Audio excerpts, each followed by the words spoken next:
passar a palavra para o... Posso chamar de Foquinha? Acho que é mais conhecido, o gênero, mas é mais conhecido como Foquinha, que é o presidente da federação aqui da região sul. Boa tarde a todos os presentes, boa tarde também às pessoas que estão acompanhando de forma remota. A Camila Moreno, ela falou aqui de algumas coisas que vêm acontecendo na atualidade, mas algumas coisas que poderão acontecer no futuro, né? Questão das instalações de satélite, 5G que está acontecendo. E eu gostei da fala da Lidiane, que ela disse o seguinte: a reserva está lá.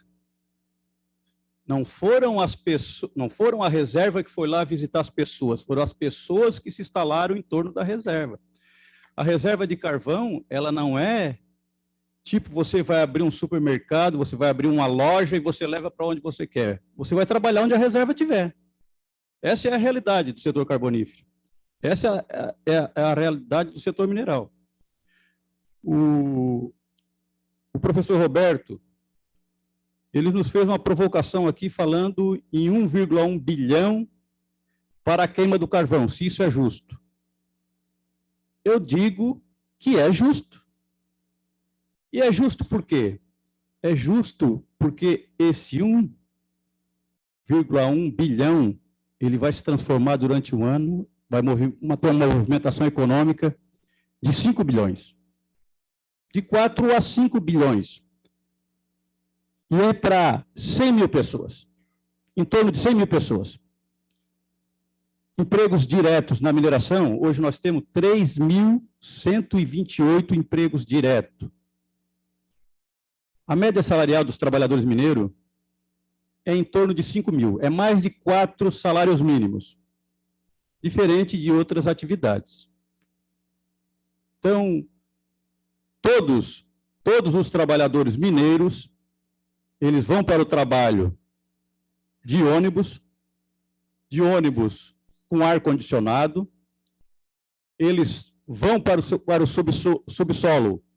No subsolo, tem um local apropriado para botar o lixo orgânico, para botar o lixo reciclável, para botar o que é de metal no subsolo. Eu estou falando mais de Santa Catarina, porque no Paraná nós temos apenas 400 trabalhadores lá.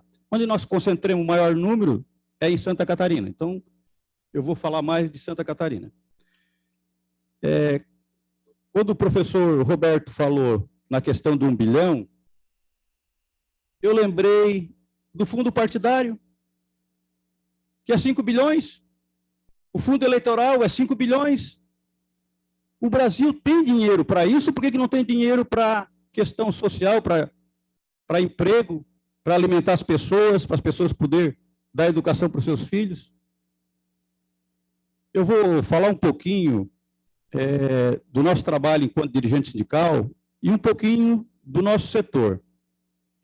Em 1984, houve uma explosão em uma mina. Faleceu 31 mineiros, dia 10 de setembro de 1984. Na época, eu não era do movimento sindical, mas era mineiro, como o companheiro Rampinelli, que é o presidente do Sindicato Mineiro de Siderópolis. Inclusive, o Rampinelli trabalhava nessa mina. Essa mina que explodiu e veio 31 trabalhadores a óbito. E o movimento sindical resolveu fazer uma discussão para ver se valia a pena trabalhar numa atividade com grau de risco máximo que chegou a morrer 31 trabalhadores. E, na época, os trabalhadores entenderam que havia a possibilidade de discutir uma forma de melhorar o ambiente de trabalho. E foi o que foi feito. Foram para cima das agências de fiscalização, do Ministério do Trabalho, cobrando das empresas, para que houvesse monitoramento na ventilação, para que não houvesse concentração de metano, para fazer uma discussão sobre a umidificação do processo. Em 1986, nós tínhamos 10 mil trabalhadores. Tínhamos empresas manual, semi-mecanizada e mecanizada. Desses 10 mil trabalhadores, nós tínhamos 600 casos de pneumoconiose. 600 trabalhadores eram portadores de pneumoconiose P3, Nós chamávamos naquele tempo de pé na cova, pela gravidade que tinha da doença. Nós fomos para cima, cobramos que houvesse toda a umidificação nos processos, tanto na furação de teto, porque alguém precisa furar o teto das galerias para que a mina continue andando para frente, e era furado a seco, começou-se a furar com água. Só que o trabalhador ia para baixo para fazer a furação, e como a furação, a água passava por dentro de uma broca que estava furando, a água vinha tudo em cima do trabalhador. E aí os trabalhadores começaram a se negar a furar a úmido, eles queriam furar seco, porque pelo menos não tinha água. Mas nós fomos lá, nós conversamos, nós fizemos campanhas, nós discutimos com a empresa uma forma de evitar, além de dar uma capa para o camarada, mas de evitar que ele se molhasse. Houve uma criatividade lá de um mineiro que disse, não, por que não botamos uma borracha aqui no punho da broca, que aí a água vem, como ela está circulando, ela joga a água para lá, não cai em cima de nós. Foi uma técnica simples, mas que deu resultado. Sabe quantos pneumoconiotes nós temos hoje? Nenhum. Nós não temos nenhum trabalhador com pneumoconiose. Em 1990, fechou a CSN, Companhia Siderúrgica Nacional. Era o Collor de Mello fechou, ficou 1.200 trabalhadores desempregados, mas receberam toda a sua rescisão, inclusive pessoal de Capivari, lavador de Capivari. O movimento sindical ficou resistindo por um ano para que houvesse um novo empreendedor que pudesse continuar a trabalhar naquela mina, que era a mina da CSN. Conseguimos que o empreendedor contratasse 500 daqueles 1.200 que teriam sido demitidos. O empreendedor contratou esses trabalhadores, foram trabalhar. Havia uma discussão com a comunidade de Morro Albino. E essa comunidade chamou o sindicato para fazer a discussão quanto a dar segurança para eles nas áreas de onde tinha igreja em cima, onde tinha nascente, onde tinha córregos. E a gente pegou essa briga junto com os agricultores. Não, vamos para cima deles. Vamos adotar critério para minerar.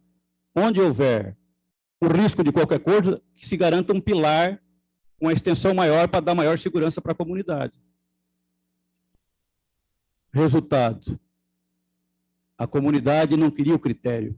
A comunidade queria era paralisar as atividades. E fomos para a Câmara de Vereadores. A Câmara de Vereadores votou para que fosse uma área de preservação APP ou APA? Que não podia mais minerar. Um APP, que não podia mais minerar. Esses 500 trabalhadores continuaram desempregados. Depois fomos ficar fazendo a discussão, querendo saber por que o empreendedor não quis adotar o critério. É porque ele tinha contratado, arrendado a mina, havia uma carência de 60 meses para ele, ele esperou os 60 meses, que foi de 91 a 96, e como havia aquela extensão de mineração, havia sido uma área de preservação que não podia mais minerar, ele não pagou nada para a União, minerou 5 anos, não pagou nada para a União, demitiu os trabalhadores e deixou todo o maquinário embaixo da mina. Todo o maquinário embaixo da mina. Então, eu digo isso para vocês entenderem que a nossa atividade é uma atividade de luta sempre. Em 1996, apareceu lá em Imbituba um navio, o Barbosa deve lembrar, com carvão importado. Nós fomos para a mina, conversamos com os trabalhadores, e era de um empresário, tá? Era de um minerador que reduzia o número de trabalhadores na mina, mas comprava carvão importado para poder estar entregando para Jorge Lacerda. Nós fomos lá, ocupamos o navio, Entramos com fogão a gás, com bujão de gás. Todos os trabalhadores foram para dentro desse navio.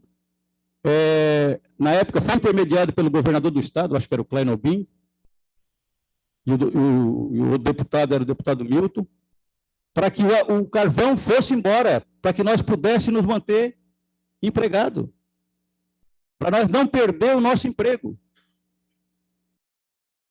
Na reforma trabalhista e na reforma da Previdência, 2017, nós paramos todas as minas. Nós ficamos um dia protestando na BR-101 com a BR-101 parada.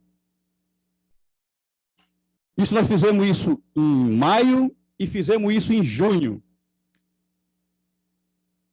Na reforma da Previdência de 2019, nós ficamos em Brasília, nós colocamos 2 emendas para ver a possibilidade de preservar a aposentadoria dos mineiros. E vocês sabem que lá o acesso para os trabalhadores é difícil. O acesso para os trabalhadores no parlamento não é fácil. Mas nós nos fizemos presente, apresentamos 2 emendas, nenhuma delas passou. Fomos para o Senado. Tivemos oportunidade do espaço para conversar no Senado, na Comissão de Constituição e Justiça. Havia uma transição para a aposentadoria dos mineiros, para que ia até 81 pontos, a gente conseguiu congelar para 66 pontos. Então, os trabalhadores que estão em atividade conseguem se aposentar com 66 pontos. Nós conseguimos também, em 2020, através de uma greve, mesmo que o trabalhador não vai se aposentar, mas quando ele faz 13 anos, quando tiver faltando 2 anos para ele fazer os 15, que é um dos critérios para entrar na regra de transição, nós fizemos uma greve também para garantir que o trabalhador tenha direito a esses 2 anos de estabilidade até completar o 15. Ele não vai se aposentar, mas ele já vai sair dali com um dos critérios usado para pontuação. Então, nós temos trabalhado bastante.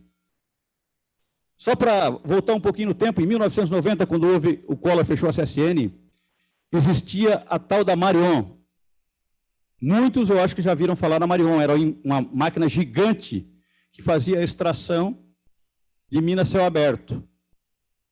A federação e o sindicato e a comunidade se mobilizaram para exigir que a Marion saísse de lá só se houvesse a recuperação ambiental daquelas áreas que era paisagem lunar. Os trabalhadores se mobilizaram para isso. Hoje já está praticamente toda a área recuperada, está sendo recuperada, quem está fazendo a recuperação é CPRM, mas com custo da CSN privada, e o custo dessas áreas para a recuperação está em torno de R$53 mil por hectare. Às vezes, mais cara do que a própria área. Mas é que está valendo. Mas também graças a uma ação civil pública, né, que a Justiça determinou que essas áreas estão sendo recuperadas. Os mineradores estão recuperando, e já recuperaram também, os mineradores, 60% de todas as áreas degradadas do passado. Então, nós temos evoluindo do ponto de vista de melhoria das condições de trabalho, de melhoria do ambiente do trabalho. Eu lembro que no início da minha atividade, o acesso das minas era pavimentado com rejeito.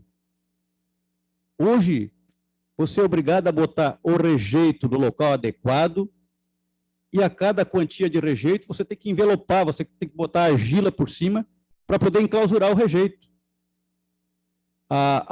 As mineradoras colocavam os seus beneficiamentos justamente onde tinha um rio do lado, que era para pegar água, lavava o minério e soltava água de novo no rio. Hoje tem que ser circuito fechado. Então, tudo isso é fruto, claro, dos órgãos fiscalizadores, é fruto de reivindicação dos trabalhadores, reivindicação das comunidades, e os empresários têm que se adequar. Eles têm que se enquadrar nessa nova sistemática que nós estamos vivendo hoje.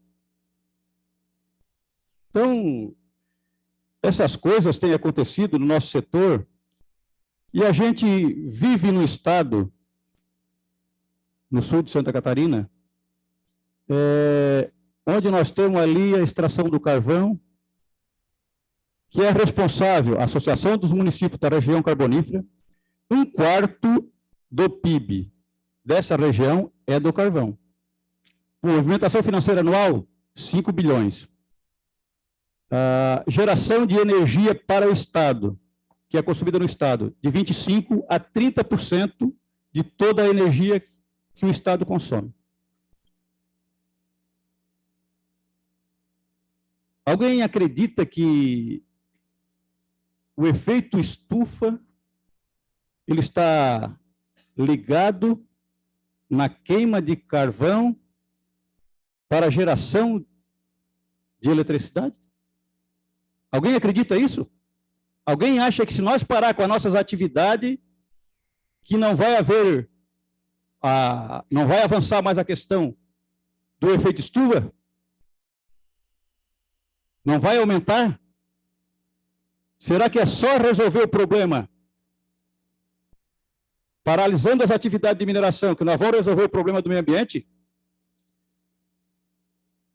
A aviação, a querosene, não causa impacto ao meio ambiente? O armamento, gente, para que serve o armamento?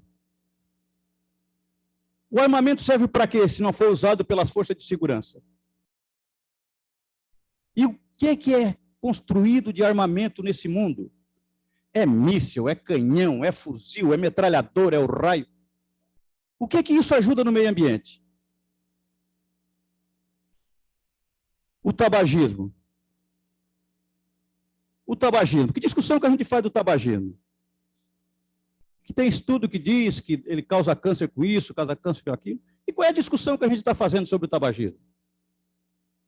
As siderúrgicas não emitem nenhum tipo de gases que provocam efeito estufa?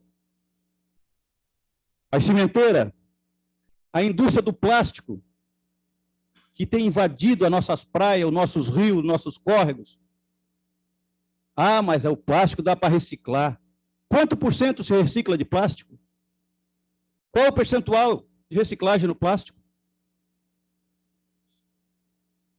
E uma outra coisa aqui que eu acho que essa talvez seja o pior de todos, que é a questão da agropecuária, com a emissão de metano,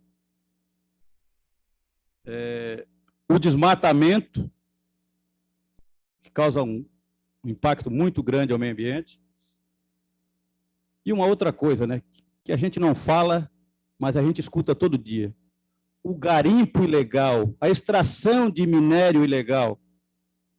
Nós estamos falando aqui de uma atividade que contrata formalmente de 25 a 30 mil trabalhadores, formalmente, de carteira assinada.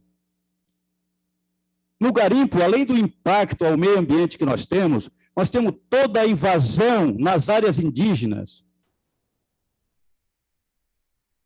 Nós temos garimpeiros lá que são escravos dos donos de balsa. E a gente tem feito o quê por isso? Qual é a discussão que nós fizemos? Nós precisamos fazer uma reflexão para nós não aumentar mais o trauma dos trabalhadores mineiros. Por que nós, para fazer a discussão da Lei 18.330 do Estado de Santa Catarina, por que nós se juntamos com os mineradores? Porque nós não abrimos porta. Quem abre porta são eles. E se o interesse é comum pela continuidade da atividade, pela manutenção dos empregos, nessa hora nós somos parceiros. Nós estamos juntos.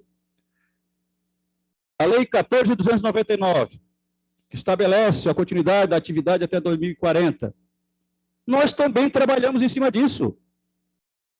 E se nós chegar lá hoje e dizer para os trabalhadores, companheirada, nós temos uma reserva de mais 100 anos, mas eu acho que nós pensamos que nós temos que parar com a nossa atividade para preservar ou para evitar que suba 1,5 graus na temperatura por causa dos efeitos da queima do carvão para o efeito estufa.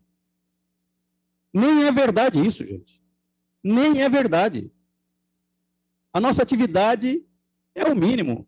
Estão falando, mas a Alemanha, enquanto nós queimamos 6 milhões e 100 mil toneladas, em 2020 a Alemanha queimou 100 milhões. 100 milhões. A China, a Rússia, os Estados Unidos, a África, os países no mundo todo queimam, e queimam muito. Nós somos o que queimamos menos. Por quê? Porque nós temos uma matriz energética praticamente limpa. Uma das mais limpas do mundo. E é justamente nós que temos que ser atacados. É justamente nós que temos que parar com as nossas atividades. Será que nós não estamos fazendo como os caras estão fazendo a reforma trabalhista? Aí o cara dizia assim, olha, não, nós vamos fazer essa reforma trabalhista porque nós queremos gerar 6 milhões de empregos. Não geraram nenhum. Muito pelo contrário. Desempregaram aquele que estava formal e fizeram o cara trabalhar de forma intermitente. Então, tem algumas coisas que nós temos que avaliar. Tem mais. Nós não somos contra a geração de energia renovável. Nós não somos contra, muito pelo contrário. Nós sempre defendemos o meio ambiente. Sempre lutamos a favor do meio ambiente. Mas também lutamos pela manutenção dos nossos empregos. Para nós, a manutenção dos nossos empregos é prioridade.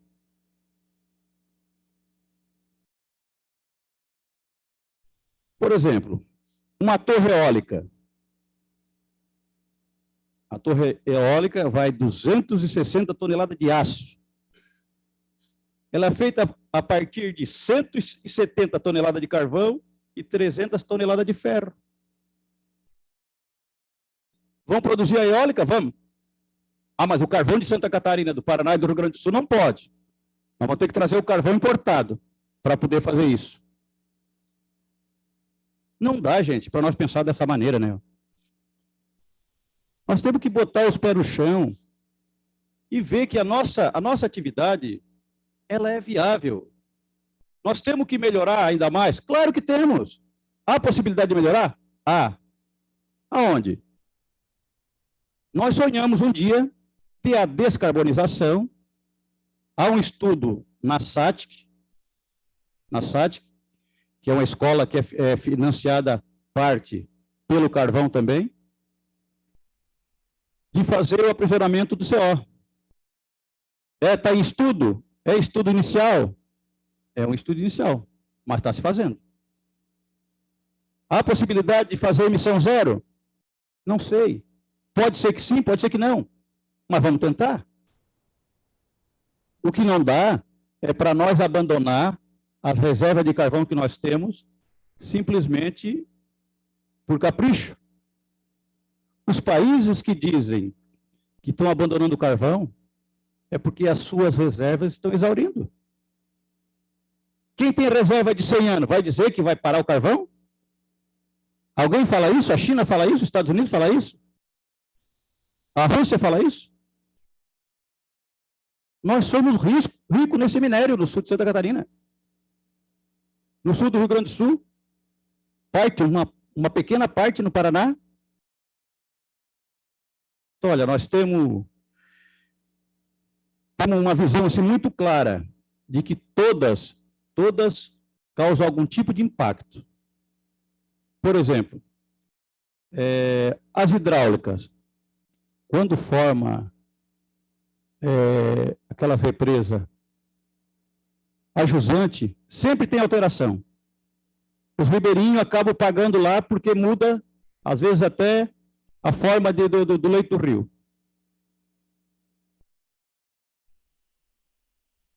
Muda a cultura das pessoas também. E causa impacto social também, mesmo sendo hidráulica. Eólica, algum lugar do mundo vai se tirar o minério para se formar ela. E a fotovoltaica, a solar. A solar, ela vai ter vida útil para o resto da vida? Não vai ter um momento que nós vamos ter que ver como é que nós vamos tratar o lixo dela, o resíduo dela? Esses receptores vão aguentar a vida inteira? Uma hora nós vamos ter que saber o que é que nós vamos fazer com isso. Então, enquanto nós tiver carvão, nós vamos estar defendendo carvão mineral para um presente seguro e um futuro sustentável. Esta é a posição dos mineiros. Nós vamos sempre estar defendendo isso.